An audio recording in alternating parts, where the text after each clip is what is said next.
Break नंतर 0 आवर मध्ये आपलं पुन्हा स्वागत। बातमी काहीशी चिंता वाढवणारी। अयोध्येतील राम मंदिर उडवण्याची धमकी जैश ए मोहम्मद या अतिरेकी संघटनेनं दिली आहे।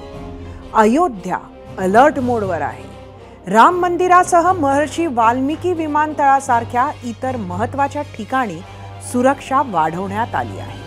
जिल्हा पोलिसांव्यतिरिक्त पीएसी म्हणजेच प्रादेशिक आर्म्ड कॉन्स्टेब्युलरी तैनात करणं सुरू आहे। सर्व परिसरावर सीसीटीव्ही कॅमेऱ्यांची करडी नजर ठेवली जात आहे। अयोध्येतील राम मंदिर आणि येथील संवेदनशीलता आणि संभाव्य धोका पाहता अयोध्येत नॅशनल सिक्युरिटी गार्डचे म्हणजे एनएसजी कमांडो तैनात करण्याचा निर्णय याआधीच घेतला गेला आहे।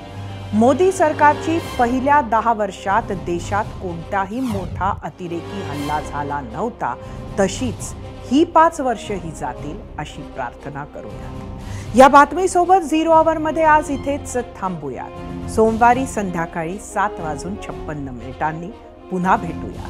पाहत रहा एबीपी माझा।